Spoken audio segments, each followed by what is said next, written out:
Welcome to the Media Bolt Podcast, where we talk about everything content creation. I'm Justin. I'm Eric. And no matter if you're creating from your cell phone or you're creating big budget films on a cinema camera, we're going to be here with practical advice to help you for the next time you hit record.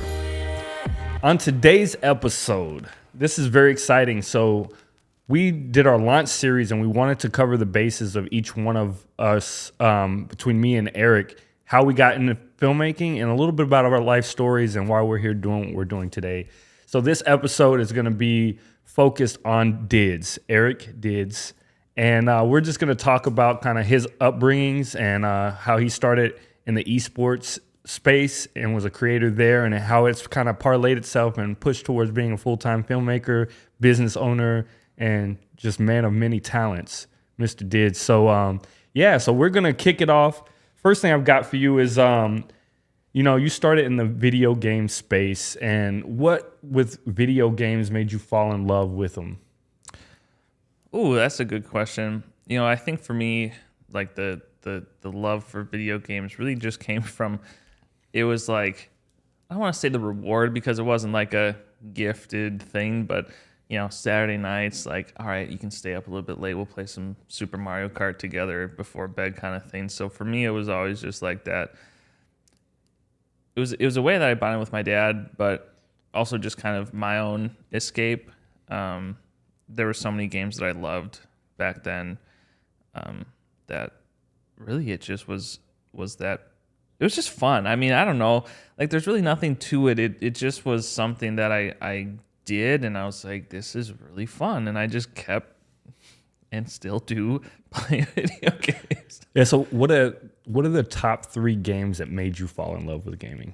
Number 1, number 2, and number 3. I'll give 3 real ones, but Super Metroid is top.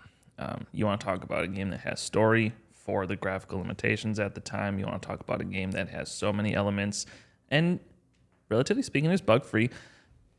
That is the game that I look to. It's better than Zelda. I will die on my grave with that. Every Super Nintendo list, it's like, oh, Legend of Zelda is the best game. No. Super Metroid's the best game by far. Growing up, though, the other 2 that I probably spend the most time on, Roller Coaster Tycoon, SimCity. I'll bundle those 2 together, and then third, I'll just say World of Warcraft. We'll be playing and pretty generic there. Yeah, and I know you pretty well. You had a server for Roller Coaster Tycoon? I did. Yeah, I when I was a Twitch streamer, I hosted a server for all of my community to come play Roller Coaster Tycoon together. It was like an open source, like community made mod that allowed a lot to be possible beyond just the base game. So it was cool. That's dope. Gaming is like, I don't know, for me, one of those things that, when you talk about getting away from things and taking some time for yourself, that's the way that I do it is gaming. And It's I think a lot of people resonate with that. So for you, what was the first thing or first way that you started making content around the gaming space? Yeah, it was interesting. Way back in the day, you look at YouTube. When YouTube was fresh, there were companies that were like, oh, we can create teams and have resources built in-house ourselves that pump out content and get sponsorship dollars. And, before it was super corporatized, there were groups like Machinima that were doing those sorts of things and had a team in-house. And I looked up to, Hutch, C-Nanners, Sark, I think was the other guy's name. And just, they were just making, it sounds so, you don't see it today because it was so rudimentary, but it was just, they're going to play a Call of Duty game. They're going to play for 3 hours. They're going to find a great game, and they're just going to commentate over it. Could be talking about their life, what is essentially the contents of a vlog from an auditory standpoint, but with the visual of a Call of Duty game. And I just, that seemed great to me. I was a shy kid, so I was wanting to find a space to talk because I always joke I'm the most introverted extrovert on the planet. So I do love talking, but in my own space. And this was kind of that way for me to do that. So I wanted to create Call of Duty commentaries. That was it back then. I mean, geez, like that sounds so long ago now, and so much has evolved in the YouTube content space, especially with gaming. But that was where I started, and that was really where it became a process for me of, all right, I'm going to, we have to play the game, get the footage, come up with a topic, script it out a little bit, bullet points, and put it all together. So that's really where that started. So you were, you kind of got your start when things really got, kind of cool. And I think a lot of people would have loved this is you were making content for eSports. So tell us about that, how you got into that, and then how you pivoted out of that and your experience there and what you've learned and that's helping you today with Media Bolt Productions. I think the biggest thing is, and I'm going to start with the advice and then I'll backtrack. You have things in your house that you use every day. That could be, it's so hard to look at those. You're like, oh, I'm just using this keyboard. But it can be the subject of a great photo. One of my most popular photos, I had a Logitech RGB keyboard and a red pair of their headphones. And I laugh every time I see this photo because this was the photo that got them to message me to do content for them. But it, you look at the desk and the desk has scratch marks and it's not like a clean photo by any stretch. And this was before Lightroom had spot remover that was really good and stuff. So I did what I could, but it wasn't great. But I made the keyboard red colored to match the headphones. I put the headphones down and I used everyday objects to create a story. Whether it was, balanced by the caption or just the photo itself, you could look at this and, it's a photo, so you might need to look at it a little bit deeply, but you could tell what was trying to be said here. The message there was, I'm a gamer. I just got done with a lawn session. It was a darker image. It was taken at nighttime. You put the headphones down, you got the keyboard, you're ready for bed. You just got done with a great day of gaming. And it was something that was so simple, but for me, that's where I took my creative outlet. My dad is a natural born salesman. He could sell ketchup to a person in white gloves, as they say. And I think that's a saying. I don't really. That's a good saying. I never heard that. But for me, that was my way of taking that genetic sales pitch but creating a story out of it because I'm just a natural born creative person. So for me, that was the blend of those two worlds, and it was a perfect harmony to really create something. And I garnered a lot of attention. I was gaming, so most of that stuff was eSports. So, it became a thing where I'm, getting messages from up and coming eSports companies because that was when eSports was really fresh. A lot of companies were trying to create the best product for, whatever use case in eSports. So for me, that was just the space to create those stories, and I think it led to a lot of attention from companies. And there was a time where my Twitter, we talked about your Twitter being verified as an athlete and doing that.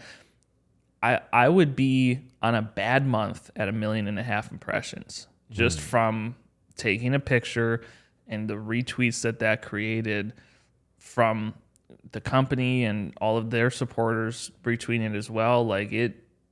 There was a good 18 months where I was at 1.5 million plus impressions every single month. Yeah. But just from, you just think about 1.5 million eyes a month, just from taking a photo of the stuff that I use in my house every day. It wasn't the most expensive gear. It wasn't the most visually attractive gear. It was just what I was using, and I created a story around it, and it led to all of that. Yeah, and at that time, the content creator wasn't a thing. It really wasn't. So people were paying photographers to come in and do product shots, and that was the end of it. You were a gamer that was proficient with a camera. That was a rare combination at that time. Yeah, I think it made a lot of sense at that time for companies because it was a gamer that wasn't as good as photography rather than a photographer that wasn't as good as gaming because I knew what I was looking for. Even if I wasn't as good with the camera, there was still enough there, whereas on the flip side, I don't think that worked. Yeah, that's very, very interesting. So then how did, you got into eSports? What are a couple things you kind of did with the company? And then, just tell us about that. Yeah, so my first experience, and this is really a trial of tribulation, was MLG Columbus Gears of War. I forget exactly which Gears. I really wasn't a Gears of... I still am not a Gears of War gamer, but that was my first esports event that I shot. And I literally, through me just being open and active on Twitter, I followed anybody that worked at MLG or had any relationship with anybody at MLG. And I messaged one of the people that worked there, and I said, look, Columbus is, I don't know, 6-ish hours, give or take, 6.5 from me. I will drive there. I will put myself in a hotel. I'll pay for all of it. Can you just give me a media pass? And they were like, yeah. Columbus is really our lowest importance event. Gears of War really wasn't a big game, isn't a big game. And that was like the perfect storm. You're going to get some hate from the Gears community. I loved watching that.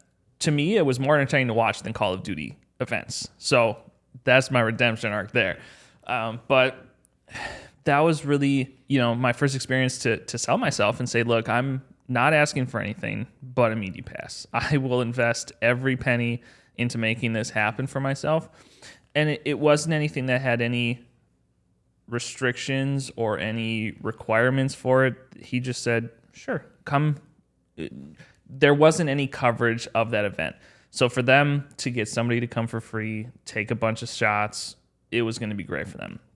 And they ended up liking what I did enough to pay for me to go shoot a Call of Duty event at Las Vegas, MLG Las Vegas Call of Duty. And there it was a weird situation. So I was there specifically to be the photographer for all of the booths.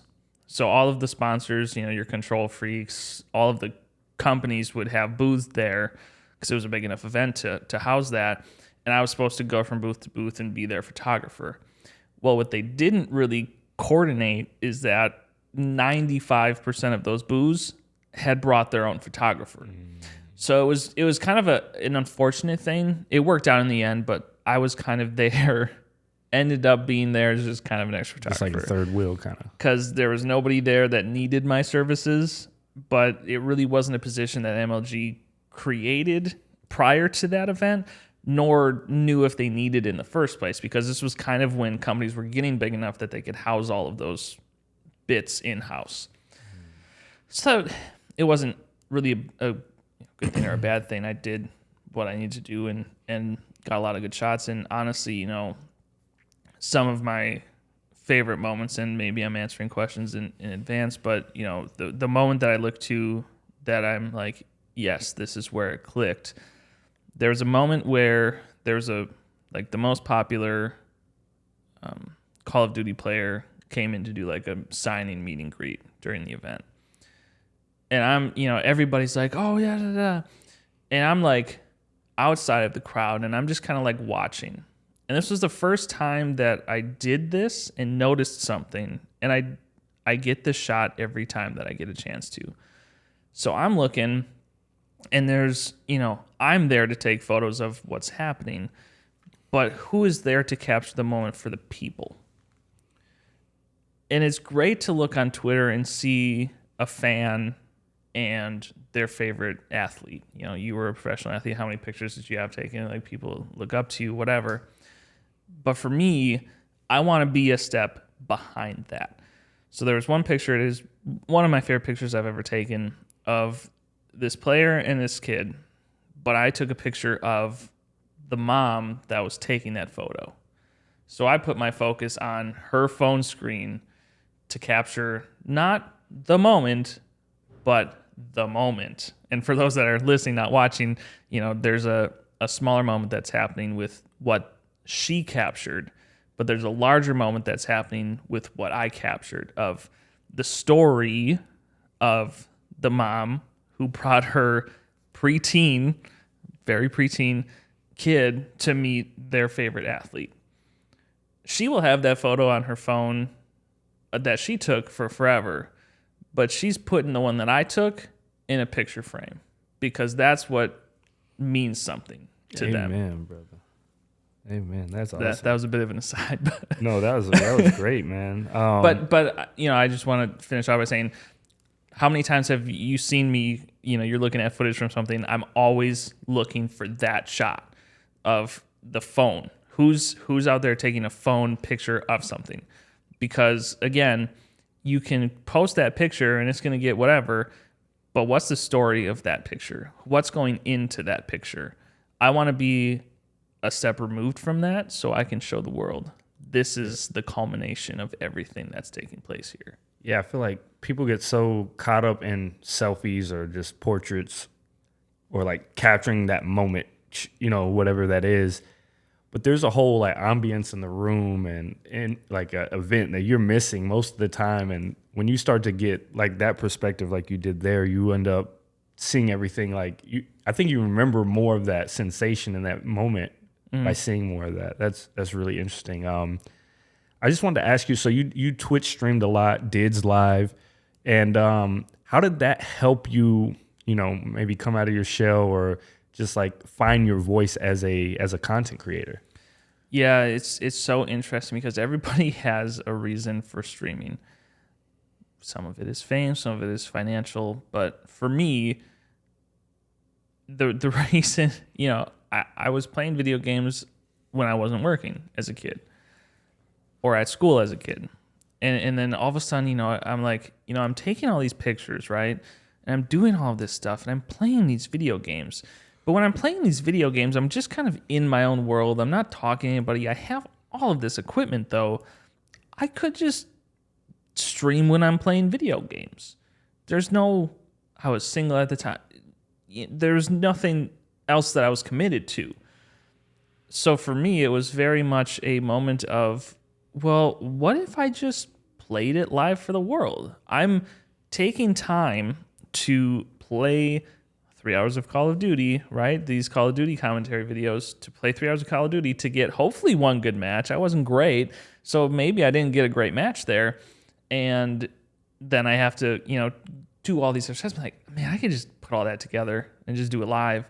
So for me, that was where it began. And it really gave me a chance to kind of replay some of the old games that I loved and have passion for in, streaming and stuff. And it created a social point too, because I was never a kid that, this is going to sound so bad, but like I do mean it literal on a face level. Like I didn't really have a lot of friends.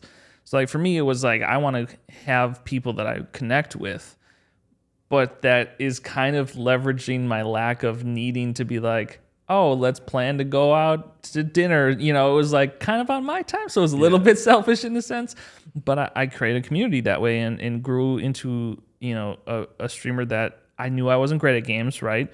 I knew that I wasn't blowing people away with, anything cosmetic, stream myself, whatever. But I knew that I could bring people here, and my stream slogan from day one was always, I want you to leave this stream with a bigger smile on your face than you had when you came here. So whether that was just brightening somebody's day with a fun story or playing a fun game, I really just wanted to do those things so that people had a reprieve. I wanted to give a space, and I think that's just naturally my caregiver personality. I always focus on other people before myself, and the reasons I stopped streaming aside, like that was what meant a lot to me, to be there for somebody. And there was a moment where somebody came to my stream and was like, look, man, like, I'm sorry I haven't been here lately. I just recently got diagnosed with cancer and I've been in the hospital. I'm like, man, like that hits. So my first thought was, man, first off, why are you apologizing? Like that ain't right. Like you got to do what you got to do. But then my second thought was, how can we help? Immediately, that's what I thought of. So we got together a charity stream, 12 hours, and ended up raising, with ironically the help of the creator of Five Nights at Freddy's. Before it like blew up, he was just like kind of giving back to a lot of streams, and ended up raising like $1,500, which for a small streamer, I mean, I was a very small streamer even for that time, was huge. And it was a blessing because the hospital that this kid was at was on a list of places that this program that I went through to do the donations and stuff would donate to. And I did, he came back to me a couple months later, like, look, it's sweet. Like, obviously the $1,500 that we raised wasn't directly into my room, but I'm seeing those funds come through this hospital. And I was just like, man, that's all you could ever want out of this. Dang, man, that's an amazing story. That's awesome. I know you as like Mr. Gadget. You built so many different computers, emulators, different things. Where did you find that passion? Where did you learn that knowledge? Like, the Mr. Fix-It, and also like just building PCs. Like, that's a very nuanced thing to have. Yeah, I don't think it's related, but I'm going to bring it up anyway. My dad used to be a television technician back when they were tubes and 80 pounds per square inch damn near. And, I never once worked on like a motherboard with him and, never did any of that. But I think like, genetically that maybe kind of got passed down a little bit, because there definitely have been times as a kid where like, I want to know how something works. So I'm going to take it apart and I'm going to try and put it back together just as it was. And with that, I'm going to learn how each part of this comes together to create what I'm using. And that always intrigued me. And I don't really have, ironically, like a specific like thing that I like tore down. And, everybody's like, oh, I used to tear down our transistor radio every weekend. But like if something was not working quite right, I was like, man, this, there's got to be just like a manufacturer defect or just something weird. But like, for me, it was like a cost thing. Like I could either buy this again, or it's probably like a $10 part for a $200 item that I could even though I don't know how to weld or solder or anything like that, I could probably still just make it work. Maybe it's just a chip that I just gotta boop boop. Yeah, who knows? But I'm gonna figure it out. And if it's beyond my depth, then I'm totally fine to admit that. But I at least want to knock out that possibility. And then obviously, being a gamer and stuff, it's like, well, I want to build the biggest, baddest PC. And, now there's really good, reputable brands that will do pre-builts and everything like that. And ironically, now I'm more a Mac user than a PC user. But a big part of what I do is still gaming on good old Windows. And for me, it was, Dad had the old Office Dell Inspiron back in the day. And I'm like, well, what if we just put a graphics card in there? And then maybe I can play some games when we're not working kind of thing. So I just did that, and then eventually was like, all right, well, let's understand the components of what makes this work, because obviously time passes, electronics fail. So over time, different parts of this thing would fail, and I'd be able to, all right, well, now it's just a new stick of RAM, now it's just a new hard drive, now it's this, now it's that. To eventually I'm like, man, I can just build one. I know enough about all the things that are going into this, I can just build one. And I'd done research to know at that time, all right, I want this spec and I have this much budget. So like it was my first really big boy purchase to be like, all right, this is mine. And looking back on it now, like it's bad. Like the case was, it was not the greatest thing in the world, but it taught me a lot. And obviously we'll get into it, I'm sure, but lessons that led to us having some very successful solutions today. Yeah, that's kind of leads us into the next thing. So Dids built Media Bolt Productions a custom NAS. And for people that don't know what a NAS is, it's basically a way to store your footage or your files with a redundancy that backs up. So if a hard drive fails, it actually is in another place there so that you never lose anything. And he got so crazy to make it double redundant, where me and him both have our own, and they talk to each other and send files back and forth. So we have, if heaven forbid anything happened to one of our homes, we would have a backup solution at the other place. So can you talk to us about that NAS that you created and why it was so important, and the function that, we've had it for a month and a half or so now. Give or take. Yeah, and what it's done to change kind of our workflow. Yeah, so what was very important, I'm going to start by saying anybody out there who's making content, 3, 2, 1. 3 copies of your footage at 2 different locations, 1 offsite. That's bare minimum to have a well-produced. So with my time at the Misfits, that was very much a learning curve for all of us in that department. And there were times where we did lose footage. There was a time where I had something on one external hard drive, and somebody came by and bumped it just with their toe. It was on the ground, my own mistake. And it was just not a tall hard drive, just one of those externals, and it just fell on its side. All 8 terabytes gone. So there were a lot of unfortunate phone calls we had to make. And from that moment, I'm like, this ain't happening again. So we ended up, getting into the Synology system with some storage there. And that was only, that was step 1. That was just, all right, we're going to just have this thing. It's not by anybody's computer. Everybody can kind of have access to it. But that was very, very rudimentary. And I'm going to get a little bit technical for those out there. I'm sorry. DIDS is the technical. So for all you technical Justin people. will bring it back to earth in a minute. Yeah. So You'll like this part. COVID happened. And it went from, all right, we're at the office. I can go into the storage closet, plug in my hard drive, grab the footage, and pull that hard drive out and take it home. To now, well, we're both at home. Meanable Productions, I'm just going to be transparent. To this day, doesn't have its own strict office. The office is our office is at home. So for us, we both need to, 1, have access to all the footage at all times, 2, have it properly stored and backed up, and 3, be able to edit that footage without as many steps.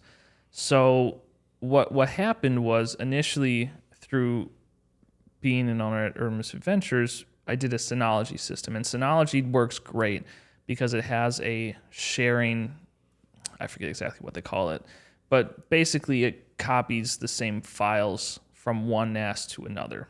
So we had one that was, at our office at the time, and then one that was not. And they would talk. Now, the problem with this is that we couldn't edit off of it.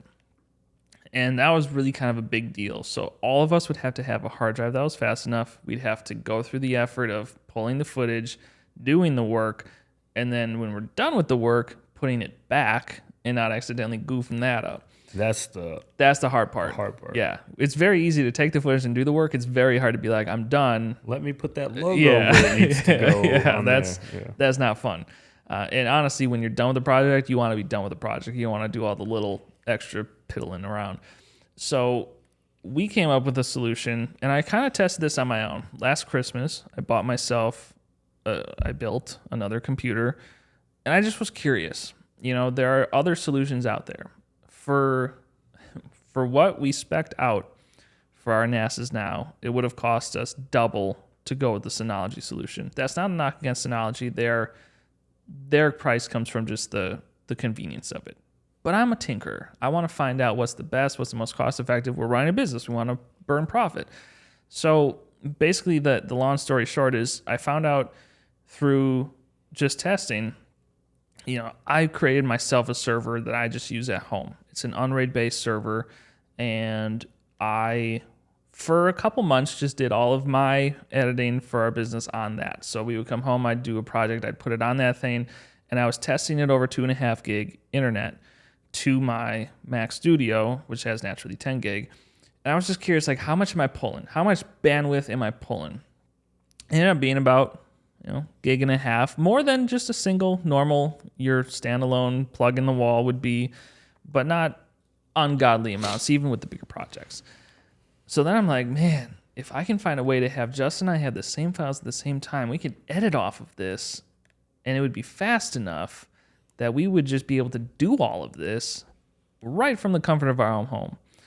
And that was huge for us. And now, obviously, like, when we do get our own space, it'll be easy to replicate it a third time over and really have, long story short, we have 10 gig in these new NASs for the business that we can plug into a 10 gig switch at the office, and everybody that's editing for us at the studio can have full speed access to all of the footage, and everything that they do is going to be saved into the same file structure that everybody else has access to. So there isn't a, did you finish this? Did you upload it? Did you finish this? Can I have it? None of that anymore. So now for us, it's great because the internet speed that talks to the computers is fast enough that we can edit off of these NASs so that whenever we're done, so we're filming this podcast, we're going to go home, we're going to put it on the NAS. Overnight, it's going to transfer from one house to the other, Justin's house to my house. And then tomorrow morning, I can get working. That's huge. There's no, all right, we have to each have, 18 1 terabyte little Samsung SSDs, and we got to label them and figure out what's on what, and I need this clip from here and there. No, none of that. Yeah, that's annoying, man. That's definitely annoying. And, I think when you're building a business, you want to try to future-proof as much as possible. When you're starting out, you may not have the funds or, the money to like invest in the proper gear. So you kind of do that, buy a little bit, move up.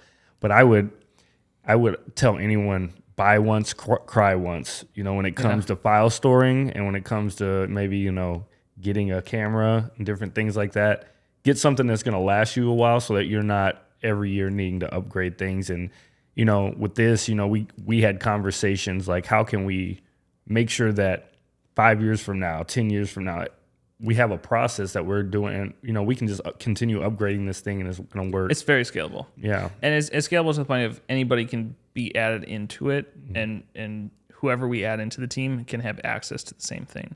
And I think that's super important as well. For sure.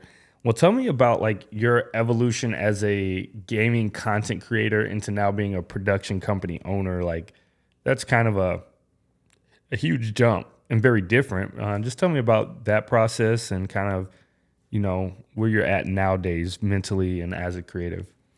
The crazy thing is, it was one of those things similar to like you learning filmmaking as a baseball player that I don't want to say was like top of mind for me, but in the back of my head, I always wanted to be my own boss. I don't know why. I just always felt like I could. And it was glamorous to me not to own my own business, to like have the nice car, the nice house. I still live with my parents. I'm going to be fully transparent about that. But for me, it was always like, I just want to set my own schedule. And for me, being in charge of my own outcome is so glamorized in my own head. The work I put into something is going to directly be reciprocated by what I get out of it. And that was just always so cool to me. So as I'm growing in, I'm creating YouTube videos. I'm like, maybe I'm a YouTuber. And then like, that worked, but like it didn't, I would have had to kind of become a little bit of a creature of the algorithm and kind of create stuff that really wasn't great for me. So I was like, nah. And then Twitch stream was like, well, I can just kind of stream whenever I want, whenever I'm not working. And like, maybe that's something. And admittedly, like there was a time where I probably could have, but I got burnt out. I had to take a break and I lost a lot. Like I was 150 concurrent viewers and I took a break and I came back and it was like 6. Like it just wasn't. So, and I never really got back that vibe. So, that kind of just led to, I'm building a Twitch stream. The way I built it is a production. I didn't just go live on PS5. I didn't just do that. Like I had the webcam. I built my own overlays. I built my own, coded in stuff to like follower alerts and this and that. And like I made it a production because I didn't want it to just be the experience of having it on in the background, although that was kind of the content that I was leaning toward. But I wanted you to be able to interact and feel like you were a part of it. It was a small enough community that everybody could chat and the chat wasn't zooming past. I could get to everybody. So it felt good. And that was kind of always my fear about growing too big. So I'm kind of glad I didn't grow too big because I always kept that and it felt good to always keep that. But that was definitely, I think, the starting of the business ownership of it. Yeah, definitely. And then, you were in eSports for a while, and I feel like it was a place that it maybe wasn't exactly what you thought it was after you spent some time there, and because obviously you wanted to pivot and kind of make moves. So can you just tell us like about that and why you feel like there needs to be some change in that kind of environment? Yeah, I'll start with the story, and I've tried to put this in like 3 other places, but I just couldn't find a spot for it. So I'm just kind of going to put it here, whether, it'll lead to answering that question. But I want to talk about the transition from gaming to filmmaking. So my first semester in college, I was going to college to be a graphic designer. Like every YouTuber needs a good graphic designer, right? So I'm like, I'll just learn it. Maybe I'd create my own thing. This was before I knew that Photoshopping wasn't going to create you $100,000 a year job necessarily for YouTube thumbnails, but I wanted to do it. And I knew that that was something that I could apply to anything that I did. So I did that in one of my first classes with one of my favorite professors that I still, have contact with every so often to this day, was a 2D concepts class. And I always harp about Gestalt rules. That's where I learned all of those on set. But one of the first projects was create something that follows this set of guidelines. So for me, as kind of it wasn't a final send-off because I still streamed after this, but like to kind of like put a period to the gaming, side of things, what I ended up doing was creating a Call of Duty montage. And I did it to a song, and it was like 4.5 minutes, and I literally, it was so crazy. It was one of those things we got to decide like on a Wednesday or a Friday, and it was like due the next week. So I spent that entire weekend playing Call of Duty, and I only sniped, and I only made a montage of sniping clips. So I think it totaled up to be like 98 kills.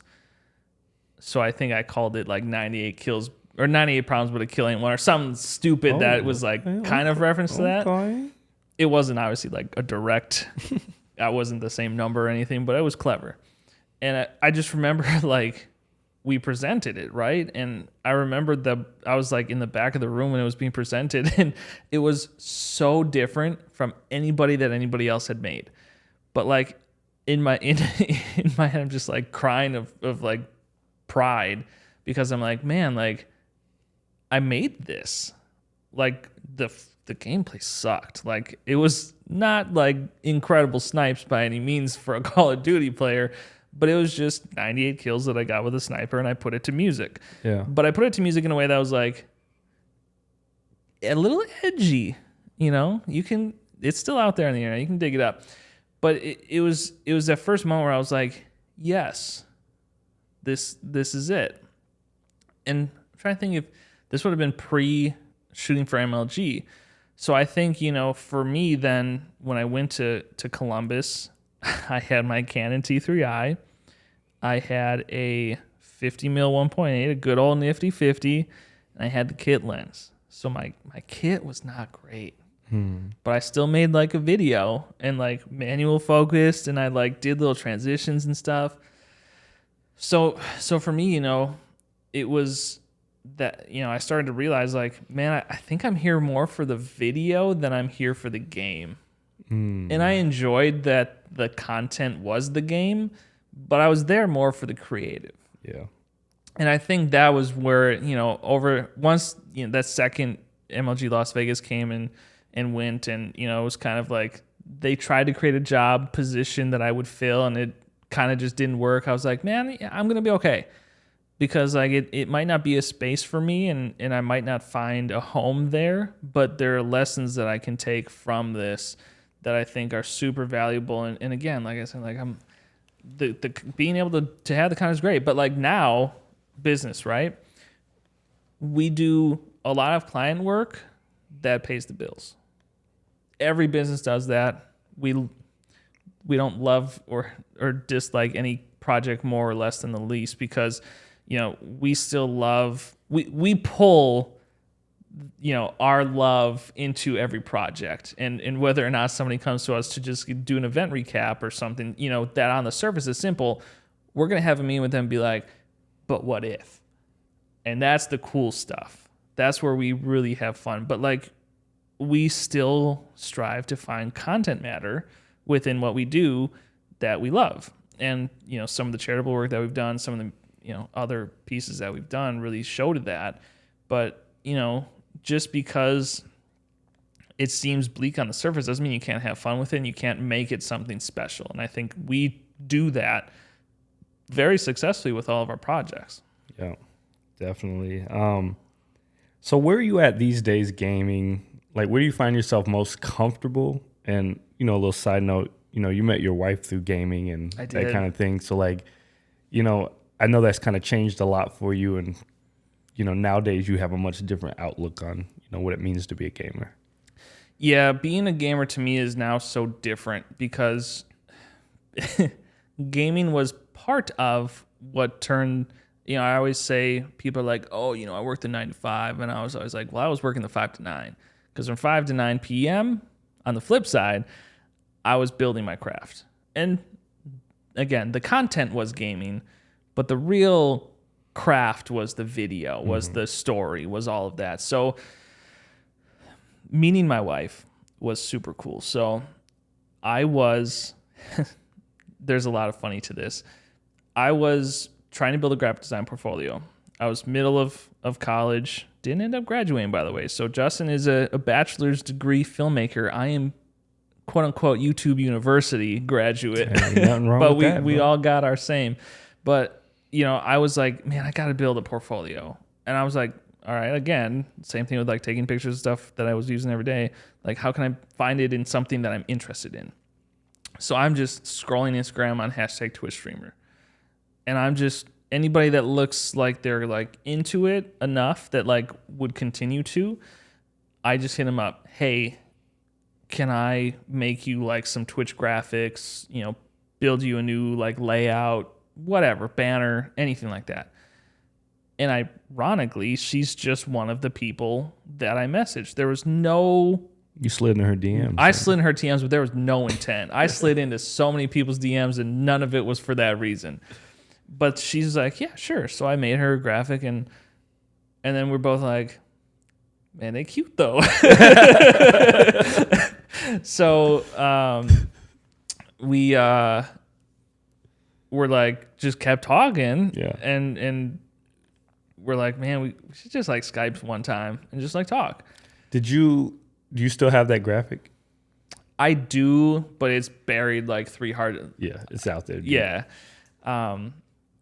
But it got to a point where we just like started Skyping and talking, and she was from Canada. I am obviously in the States.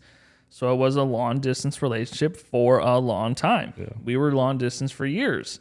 And the thing that I take the most pride in, that I love so much about our relationship, is that since that first Skype call, that would have been in 2014. I'm going to get hate from her if I'm wrong, but I think it was like 2014.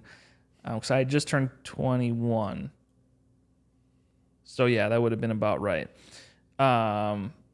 We have either been on Skype or in person every single day since that day. So there's not been a day that in some capacity we have not seen each other since that day. That's dope. And we still ain't sick of each other yet, so God bless. That's beautiful, man. But yeah, that was a really cool thing. So the funny part is, when I went to visit her, I'd have to go through border crossing. And it's so funny because, you always get asked, I mean, this, I'm sure, from your time to Blue Jays, what is your reason for trip? When are you going? When are you coming? Where are you staying? Mm-hmm. And I always be like, oh, I'm staying with my girlfriend. Well, how'd you meet? I was like, oh, gosh, because, like, here goes the story. the answer is online. Yeah. But not like that. Right. Because you say I met online, you're thinking like dating site or Some anything app. like that. Like, nah, I just made her like a Twitch graphic. Like, we just, like, it's a little bit different than that, but like, it's the legit answer. So I'm like, I always just gave the answer. We met through mutual business interests. That's what I like to hear. I wasn't wrong. Like, I'm not lying. Like, it's very true. But Did any money change hands on the graphic? negative. No. Nope. It was a pro bono. It was purely for my own portfolio. Awesome. So yeah, it was interesting. But yeah, I always some wouldn't ask that. I'm like, all right, this is a quick 3-minute border crossing, but some would, and it's like, all right, 10 minutes later, they're still drilling me about this. It's like, man, it's legit, okay? I put a rain on it. Yeah. Relax. Right. So why was esports just like not the place for you overall? I think esports really wasn't the place for me, just because, it was one of those things where everybody wants to be in esports because they're like, professional gamer is the top. Very similar, I'm sure, to how you felt as an athlete, right? Like you're like major leagues. That is the goal. So for everybody, it was like, man, that's the goal. And I think for me, I realized esports wasn't right for me because there was a point where I'm like, so I'm just gonna small flex. I was top 10 team Call of Duty Black Ops 1 Capture the Flag. MLG verified. Back when it was like actually like game battles. Yeah. Damn. We 200-0'd a team in a ranked match. That's disrespect. Yeah. That's not nice. We saw they weren't capturing their side flag, and we're like, well, we could just go take it. And we were just like trolling, and then we just never lost anything. We're like, well, I guess that just 200-0'd a ranked team, so that was pretty sweet. But after that moment, I really realized I'm not great at video games. I'm slightly above average, but never good enough. And then with the creative side of it, like I kind of alluded to earlier, I realized, I'm here for the video, but the content is just the benefit, not the other way around. So I think then it got to a point where it's like, man, I really can do something with this and do something that makes a difference. Like I was saying with that moment that I captured through the photo, how can I do that every day in my, in a video format? It was photo at the time, but now obviously we've both really transitioned into videography, more of a moving story. But that I think was really where I started to realize, like, it wasn't like a moment, like a flip of a switch, but for me, it's just kind of a gradual, like, natural transition of like, man, I'm here for the video, I'm here for the photo. I was taking photography for MLG, but it's the content that's the blessing, not the other way around. That's big news right there. So you as a creative, what is your, because there's a lot of different things and nuances when it comes to filmmaking and kind of what we do. Where do you find yourself most comfortable in that space? What do you enjoy the most out of the process, whether it be, pre, post, or production day? Kind of where's your comfort spot? Man, to make a baseball reference, I'm the utility infielder of this. As Urban Misadventures, we all had to put on many hats, and I think I'm not saying this is a fault. It's just I naturally step into things kind of by force at times. I wear a lot of hats. So I think for me, it's something where I'm like, man, I'm comfortable anywhere that needs something to be done because I want to see the process done as a whole. And I also want to put people that I'm surrounded by as a team, like you were saying in your episode. I want to put people in their best position in the team. So for me, I would rather have somebody that's really good at one thing doing that thing, even if it means that, like, I know that I'm going to be good enough to do anything on set. But if there's somebody that's better than me at that, I'm going to have enough humility to admit that and want them in that position so that we get the best product. But I'm okay to say, that's fine, man. Like, I'll do this, and this then, because then you get to focus on what you're really good at, because I know that at the end of the day, that's going to create the best story. So for me, I find the most joy in just filling in those gaps. And obviously, we're trying to reduce that a little bit and create more structure. But for me, I love building that timeline. Now that we've got this NAS situation, we get to a point where now it's like, all right, we're not all just working on a project and then like, all right, well, I know for a fact I'm not grading nearly as good as you are, but I also know that, I'm touching up audio with some fine tuning magic that, maybe you don't have as much confidence in. That's for sure. So, I love just that tinkering and, like I kind of alluded to as a joke earlier, like I love being in the back, and there is and there isn't an actual position for this, but like I love, like I said, I'll be working my audio and then I'll like come look at all the cameras they and be like, what if we just, rotated 5 degrees and, zoom? And a lot of times we're like, yeah, maybe. Most of the time we're not. But I like to be that second opinion because I think, when we have a lot of minds on the same subject, we're going to create the best result. For sure. So I like to just kind of be that second voice in a lot of those situations. So where do you find your most flow though? Like if you're like in flow, what are you doing typically? That's a really good question. I'd like to say it's audio, but it's hard to find flow with audio because it is, audio is, all right, you're setting up so you're not in the camera shot. You're setting up so that you're making sure that you have redundancy. You know, we always do 2 sets. We do a boom and we do a lav. And I've taken pride in, you know, getting really good at hiding the lav and making it not rustle on the shirt. Like, man, I used to be trash at that. You know, I look at some of the projects that done amazing that we used to do with the Misfits and how we would finagle cables through and around, and I'm just like, man, it makes me cringe. But you know, you had to go through that to learn to where you are now, and I think I just find my most flow when I'm just, all right, it's 8 a.m. I got my cold plunge in, I got my run in, I got my coffee. I'm just gonna build some timelines. Don't turn off the world for a couple hours and let's just put some timelines together, because building that story and you know, especially on bigger productions where maybe we're not shooting things chronologically and we're not capturing an event as it happens, you know, we're shooting things on the bigger productions in the back of our head knowing exactly where that shot fits in that timeline. So to be able to say, all right, because we did such a good job with pre-production, our production went well, and now in post-production, all I really have to do is put things where they're meant to be. But seeing that when you're done with it, our Wisconsin Vision commercial is a very good example of it, is so cool to just be like, that's what we wanted. Yeah, for sure. For sure. Do you have a playlist? I know you do. A good playlist that you like to go to when it's just time to cut and sync and do all I've got so many different playlists. I know I gave you the Deep House Relax, I think it's called. Yeah, Deep House Relax is a vibe. Yeah, that's a good Spotify playlist. I love the just, you know, Lo-Fi Girl. Great playlist. But what I've done recently that's very interesting. New tip alert. Yeah, new tip alert. This is going to sound out there. Animal Crossing Lo-Fi. That's probably fire, bro. It's so good because, you know, for me, it takes me back to when I was 13. It was a Friday night. You got all your homework done, but you're staying up until 2 a.m. playing video games, right? Yeah. And what are the soundtracks to those moments? I'm sure there's science behind this, and I will definitely be the one to find out. But if there's got to be like a naturally calming nature to those moments, because it takes you to a point of comfort from your childhood.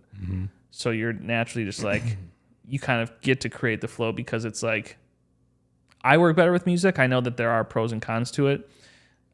But to have that in the background is like, all right, now I can just right in. Go right in. What skill are you looking to kind of improve on or finding more interest in to try to kind of learn more about currently? That's a great question. I really don't know the answer to that, because I feel like we've gotten, I mean, it's going to sound, we've gotten really good. Like from even just where we were when we started this business, we've gotten really good. I mean, we were not doing B-roll with light, and now we're bringing on at least a Pavo tube for all of our B-roll, and it's made a huge difference, you know? But for me, I think it's just like how the skill, maybe it is a skill. How can we take what we do and make it more efficient? And that, and also right now it's the two of us. It's not always going to be, not the way we plan in our business. So how can we put processes in place? We're huge into Notion. We love that software so much. You know, how can we get everything ready to go, processes in place, so that when people get hired or people are contracted on, everything just flows through. For sure. So maybe that's just an organizational skill as a business owner. I know that it isn't directly related to filmmaking, but I think it applies just the same. Yeah, and then there's, I think a lot of the thing I think we've been fortunate is, you know, a lot of people, they build a company or they're individual contractors, so it's hard to sell just one person. But when you have a team, you know, it's easier to sell it as a production company. Yeah. And we've kind of approached it that way, but then we've got to be able to be, you know, have that business acumen as well, so that we can, you know, elevate your product, right? Like there's a lot of people that just make dope shit, right? And are amazing creators, but they just don't get the business side of it. And it's sometimes really hard when you're not kind of balancing both. And I know we talk about this all the time. We're like, man, I'm just spending so much time doing business stuff. I just want to be making, you know? Yeah. But that just comes with it. And I think as business owners, we've got to understand, you know, I think we're very good at knowing that, you know, 50% of our time is business. The other half is production, you know, planning, whatever, that part of it. And the more you do that, the more you can elevate, what you're doing. Because really, truthfully, for this podcast is a business venture in a way. It is a pillar of the brand that we hope the business can be. And we're pushing it that way. And that's why it's, I think, going to be successful for us, because we're not just, we have a rhyme and a reason to why we're kind of trying to put this together. And I mean, is there anything else you want to leave us with? And like, where do you see yourself in, 5 years from now? And what do you hope to accomplish, whether it be with this podcast or business or just kind of personally? Yeah, I think the professional answer is, man, I just want to have fun. And I think we've been really positioning ourselves lately, especially to do that. We've been blessed to be on some incredible projects, and we've had meetings recently where they're like, it's nice to be with you guys because we can see that you genuinely care about what's happening here. And I always say, and I learned this from some coworkers at Urban Misadventures, we want to be experts in our field, but we also want you to be an expert in your field. We're going to go do a video for, let's just say, a sports drink. We can do our research and we can do all of that. But at the end of the day, we're going to bring our expertise as storytellers to your expertise of sports drink. So we want, instead of just saying, you guys come up with a plan or we come up with a plan, let's meet, let's come together, let's work on this plan together, and let's really do a good job at bringing this story home so that your vision is brought through, but we're putting our storytelling spin on it so that it's done, but done more effectively.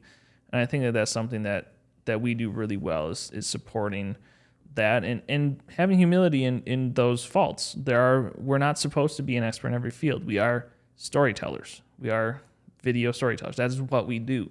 So it would be just a straight, fallacy to try and say that we aren't. Right. That we are experts in their field.